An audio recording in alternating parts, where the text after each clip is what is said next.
Welcome to the This Mum Loves Tech podcast, the go-to show for female business owners who want to simplify tech and get the support they need to grow their online businesses with confidence.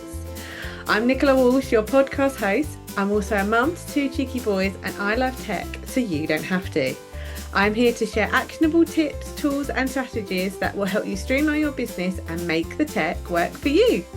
So whether you're watching after the kids have gone to bed or listening while on the school run, let's dive into today's episode and make tech that little bit easier. Hello everyone and welcome to another episode of This Mum Loves Tech. And I am pleased to have a guest with me today. I've got the lovely Suzy Stanton from Wish Freelance Writing, and she's going to be talking to us about SEO, Google Analytics and Google Search Console. So before you run for the hills, because that sounds super techy, I promise you it's going to be a real simplified way of understanding how important those are. So yeah, Suzy, thank you so much for joining me today. Thank you for inviting me. So tell us a bit more about what you do, because obviously you're a writer, that's kind of your background. So how has that now kind of morphed into this SEO and the support that you offer people with that? An SEO copywriter, and I'm passionate about making SEO simple, because I think for a lot of small business owners, they hear those three little letters and, like you say, run for the hills and think, oh my goodness, it's going to be far too complicated. I don't understand it. And actually, if you break it down, it can be very straightforward and simple. And that's what I'm all about, is about making it as straightforward and simple as possible.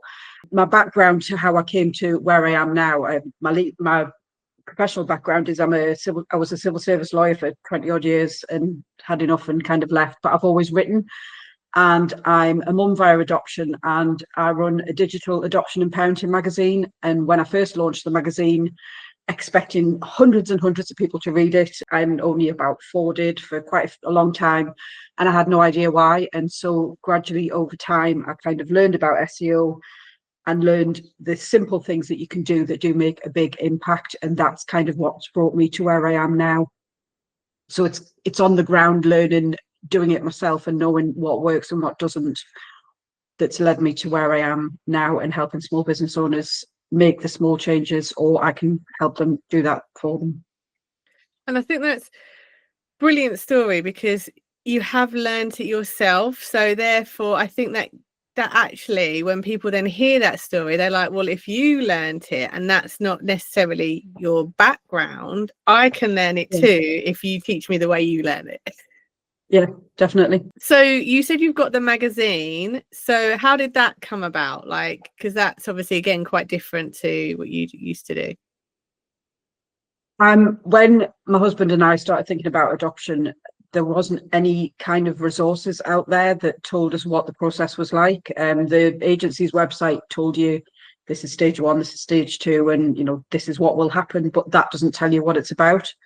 And I wanted to read from other adopters what their experience was. And so when our youngest daughter came home, I kind of had a blog just to kind of let off steam and share our experience. So when our youngest daughter came home, I relaunched it as a digital magazine.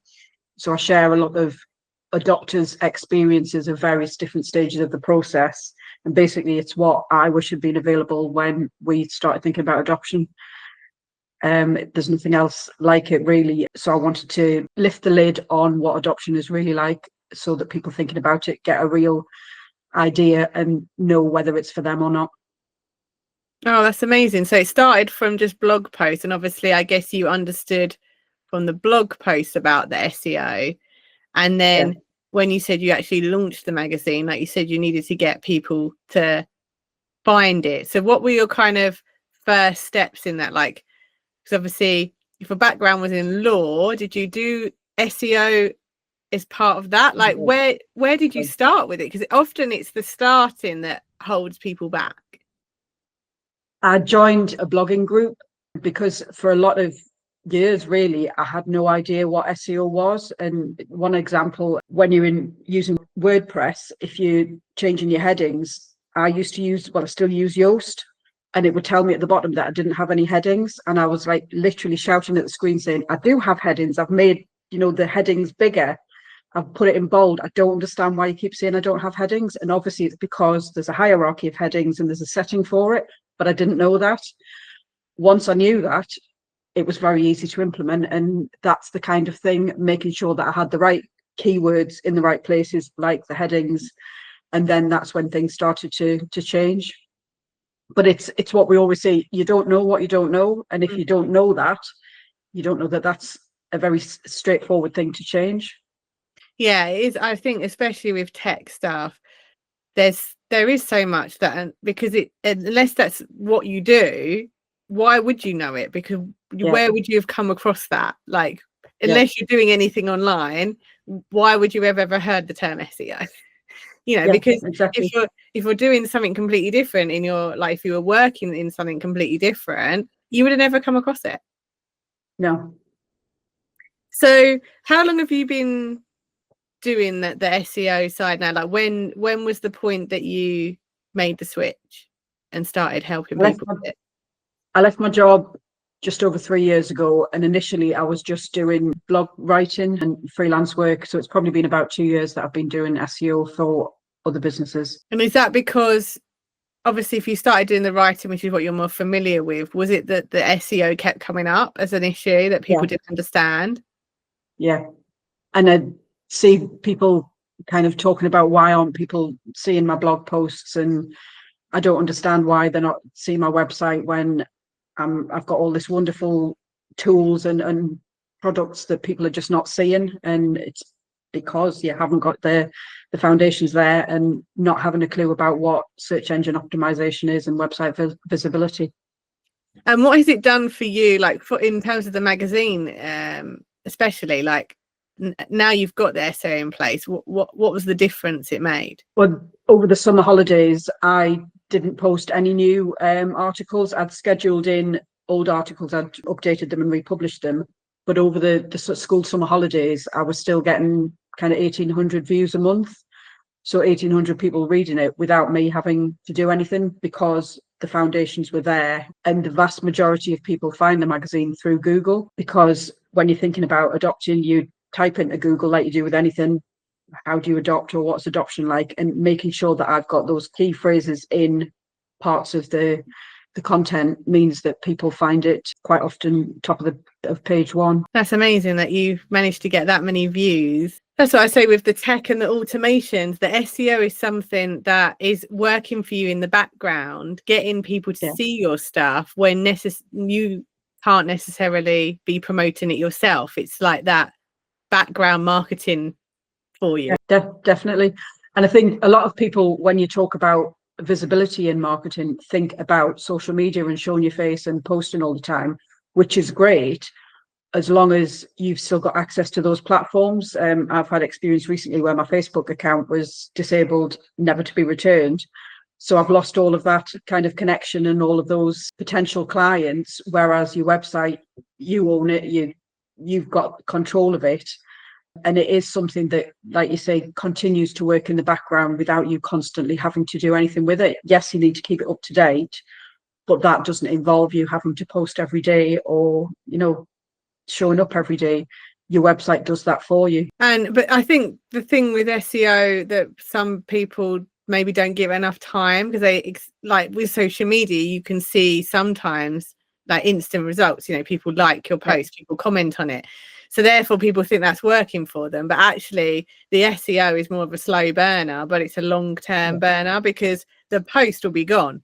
You'll get that instant, maybe reaction from it, but then that might be it after a couple of weeks. Whereas the SEO can be working for you for years. Yeah, definitely. So one of the things, you came into the membership recently and you did a masterclass, not on SEO, because we had someone else doing that, but on Google Analytics and Google Search Console, because it was something that my members were asking me about. And I wanted to bring someone in that could explain it in a simple way. So can you just, without going too much into what was covered in the masterclass, just briefly explain what are Google Analytics and Google Search Console and how do they connect with SEO? Google Analytics basically shows you how many people are finding your website through organic search or social media, whatever, where they're coming from in terms of around the world. And gives you a lot of statistics about how people are finding you in the times of day and things, and what your keywords are that are being found. So analytics is good at looking at the figures. Search Console will help you make sure that your pages are on Google's list, and will show you the exact terms that people are putting into search engines to find your website. And both of those bits of information are really important for you going forward, to know what bits are working on your website and what bits aren't. And both of them have a lot more capability, and there's a whole raft of information there. But if you hone in on certain bits, a couple of bits on each one, that will make a big impact on how well your website performs, if you're analysing those and using that to inform what you're doing in the future. Yeah, and I think that, again, they're two things that people kind of look at and get a bit like, whoa, like, what is all this stuff? But like you said, if you know the key bits to actually focus on, and what that bit's saying, you can almost not really ignore, but like not worry about the rest at the moment, and like get your head around one bit at a time. Yeah, definitely. So it was a brilliant masterclass, and it really helped the members understand how it all connects together and what they need to look at, and you showed people you like literally went into both of those and showed us where it was, which I think is really helpful, because you don't just want to be told this stuff, you need to be shown it. Like, that's what I do a lot in the membership, is I actually show people, like, you click here, you press this. And that was what was so great about the masterclass that you did. So what would you say is something that you see people often get wrong or misunderstand about, like, the SEO, the Google Analytics, the Search Console, you find yourself constantly repeating to people? I think it's that people think that it is far too complicated for them, therefore they don't even start. So that's the perception, and I suppose some SEO agencies kind of give that impression because they want to be able to charge a lot of money to kind of get your work. But actually, bringing it down to basics, SEO is about attraction and connecting with your dream clients. And there are small things that you can do that will really improve that, and using analytics and Search Console in tandem with all of that will help you know what keywords you should be changing, what keywords you're being found for, and what people are looking for when that brings them to your website. And I think the biggest mistake is that people just don't start at all. And I'm all for little and often. In an ideal world, we'd have like a week to spend on your SEO. In the real world, that will never ever happen, or it's very unlikely to happen. But 20 minutes 2 or 3 times a week feels achievable. And in 20 minutes of focused time, you can identify what your keywords are, and then in the next 20-minute slot, go into the back end of your website and make sure that those keywords are in places like your headings. So it's about planning it, but breaking it down into little steps. Yeah, and I think that's such an important point, because people do think it is this big overwhelming task. And as you said, there are some tech companies out there that do that on purpose. They make it out to be this really complicated, huge thing. But actually, like anything, like with any tech really, if you can break it down into small manageable steps, you may not have the impact as if you did it all in one go. But like you said, it's better than doing nothing. Yeah. So if you could give people, I guess, one thing that they could go away and do after listening to this podcast, what would you say would be one thing that they could go and do to start their SEO if they haven't done anything? Make a list of 5 words that are the main things that they do in their business. Identify which of those words is their main thing. For me, would be 2 words: SEO copywriting. And make sure that that is in the tagline in the back end of your website, because that is the main area that Google looks at to find out what your website's about. So if it's not in there, Google doesn't know what your website's about. Make sure it's in there, and you've taken a really big step to getting Google's attention and making sure it knows what your website's about.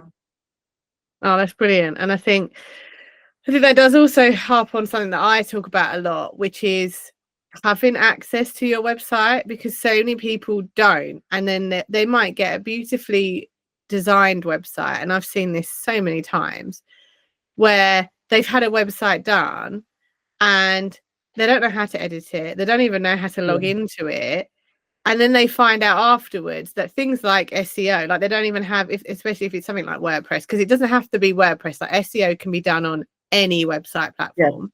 You just need to be able to get into the background of it to do it. But if we were talking about WordPress, I was looking at a client's website. We was on a call and she didn't even have a plugin installed. So it was like, she said, no one's finding me from your website. And I was like, well, that's why, because you don't even have any SEO at all. So it's just like understanding, you know, and that's not just even understanding it, but also checking it off. Like if you're getting a website designed, are they putting the SEO in? If they're not, like making sure you have got that access anyway, so you can do it yourself. Because like you said, there is no point having a great website if no one can find it. Yeah, absolutely. So obviously you're big on tech in terms of SEO and all that kind of thing, but when you're running the business from a, you know, being a small business owner yourself, what would you say has been your favorite tech tool that you use? Trello. And it's something that has taken me a long time to get into. I've always been a paper and pen kind of person, but somebody gave me a free trial and it is free. You can do a lot with the free version of it. But the last, I would say, year, it's really, I've kind of got my head around it and it's really come into its own. For things like, you know, if you're doing online networking, you can already have all of your links and everything in there. You just go to the right board, copy and paste it, and you're done. Whereas normally I would be like frantically typing and trying to find all of those bits of information. I use it for planning. I use it for storing content that I can then reuse. But it's been a slow burner for me, but I couldn't run my business without it now. And I know there's a lot of other kind of similar tools, but for me, it's Trello. Yeah, like it's like a project management tool, isn't it? So if you're not familiar with what Trello is, you get like these little cards, don't you, that you can put different information on. You have different boards and all that kind of stuff, and it's a project management tool, and you can automate some of it to do different bits in the background. Like depends on how sophisticated you want to get with it. I do feel when it comes to project management tools, it is very much about finding the one that works for you, because there are lots of different ones out there. I tried Trello, and you'd think as a graphic designer in a previous life, the fact that it is quite visual, Trello would appeal to me, but it didn't. and I think that's the fact that you liked it, so you stuck with it, and now you've got it working for you, is a great lesson as well. Because yes, there are other ones, but you also don't want to just keep jumping from one to the other to the other. You do need to give it a little bit of time to get your head around it, and be able to make the most of it. So Trello is one that you say you couldn't live your business without. Is there any other ones that you really enjoy using, or is there anything in particular to do with SEO that you use? The analytics and search console. I also use something called Moz, which again is a free website tool that is used to basically domain authority, which is like your authority number for your particular website, which to a large extent is a metric figure. But Moz will go into a lot more detail about things like your keywords and where people are finding them, but also it will show you the spam score for your website, which is something that doesn't directly affect your SEO. But if you've got a lot of people linking to your website that are spam links, so they're kind of companies that don't really exist other than to have links, that can affect whether people will click on your website in the first place, because when you do a search, the spam score comes up underneath the website address. So having a lower spam score is something that is, ideal. So those three SEO tools are ones that I would use most days to check on what I'm doing. I hadn't heard of that one, so that's definitely something I'll be checking out for myself, because obviously I know how important the domain authority is when it comes to email marketing as well, because if you get a bad score on that, it can affect your deliverability and things. So, and it's all linked together because it's the same domain name and stuff. So Yeah, super interesting. So how do you said about you started with blog writing and then you've got into SEO. So how do you help your clients now? Like, what are the main ways that people can get support with their SEO? I've got two ranges of services depending on whether you want to learn how to do it yourself or whether you want done for you with kind of an explanation as to how it's been done. So my main do it yourself, I run a membership and I also run a course which gives you the 5 pillars of SEO and it shows you how to create a strategy that works for you. And in terms of done for you, I've got power hours where we literally go through a particular issue that you're having with SEO, whether that's keywords or whether that's creating a strategy that works for you. And then I've got 2 kind of higher end, higher cost done for you services where I go into the back end and make the changes, but I'll show you where I've gone in and what I've done so that in the future you can do that yourself as well. Because I'm very much a believer in, you do need to have a certain level of understanding yourself, even if you want to outsource everything to somebody else in the future. You need to understand what it is that you're outsourcing and why it needs to be done so that you can like see that it's being done as you want it to be done. So those are the 2 kind of main ways that I support small business owners. I think that is so important what you said about, and it's something that I'm quite passionate about when it comes to like other areas of tech as well, because there's, like you said, SEO is an ongoing thing. It's not something that you just do, because you need to check the data, see if it's working, make changes. So yes, you can get someone to set it up, and maybe that initial setup is a great idea to have someone do that for you, because then you know it's been done right. But if you then don't know how to check if it's working, how to make adjustments to it if it needs it, then it's just going to sit there and it might then not do anything for you. So then you might turn around and say, oh, I've had my SEO done, but I'm still not getting hits to my website. So I think that's so true what you said about, you do need a basic understanding of all these different areas when it comes to the tech, especially. Like, that's why I feel with the email marketing, it's really key to understand just how someone actually goes through and signs up to your email list and gets the thing that they've signed up for. Just that basics, because then if you need to tweak it, you know how to do that. And I think it's the same with the SEO. Like, yes, have someone help you set it up for you, but I love the fact that you then make sure people know how to edit it themselves, because that is so important. Yeah, because it's an ongoing thing. Once the foundations are there, like anything for a house or anything like that, you have to make sure that they're maintained. So you need to, it's not going to be like hours and hours a week, but you need to know how to do it. Otherwise, you're constantly shelling out money for somebody else to do what you could actually do quite straightforwardly. Yeah, and I think it goes back to, again, that people fearing it. But actually, if they understand and are shown how simple it is to do, because a lot of it is just typing words in boxes, really. Yeah, absolutely. And knowing where the boxes are, but once you know where they are, you can do it. It isn't rocket science. It's what, like we said at the beginning, you don't know what you don't know. Yeah, exactly. So where's the best place that people can connect with you and find out more about how you can help with their SEO and things? I tend to be on Instagram. It's wishwriting1, and my website is wishfreelancewriting.com. Is there any way that people can get any kind of, have you got any SEO starter guides or anything like that people can?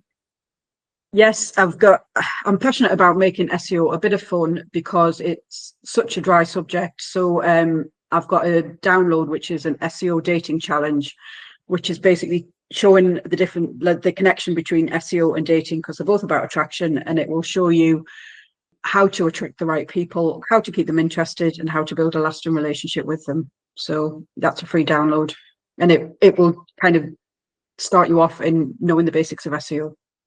Oh, I love that. And it is about, especially with tech, it is about making it fun, because sometimes it is like a lot of people get overwhelmed with it. And if there's a way that we can make it simple and we can make it fun, because at the end of the day, I feel like you feel the same as me, Suzy. We just want people to be able to do it. Yeah, definitely. And I'd be able to understand it so that they can do it, because it is that empowerment of knowing that if you can do your SEO, if you can do your email marketing, or if you can, make tweaks to your website, you've got that power over your business then. Yeah, definitely. And you're not relying on somebody else who might be away on holiday or might be charging you a ridiculous amount of money to change one word. You can do it yourself. Yeah, exactly. So any of the links that Suzy mentioned, her Instagram, her website, and that SEO dating challenge will be in the description under this episode. Please do reach out for Suzy if you would like to help understand your SEO and get started. Like we said, love that you make it so simple, and just really want to just help people get it done, because it's such an important thing. Yeah, definitely. So I just want to say a huge thank you for coming on the podcast today. Thank you very much for having me. And I hope everyone has enjoyed this episode, and I hope you join me for the next episode of This Mum Loves Tech. Thank you so much for tuning in to this episode of This Mum Loves Tech. If you're ready to save time and cut through the overwhelm when it comes to the tech and the tools your business really needs, don't forget to grab my free time-saving tech checklist. It's a super simple checklist that shows you what tools are, I believe, essential for your business, what can wait, and what you may have signed up to that you're not actually using. Download your copy at thismumlovestech.co.uk/checklist and start making the tech work for you. You can also find the link in the show notes below, and I'll see you in the next episode.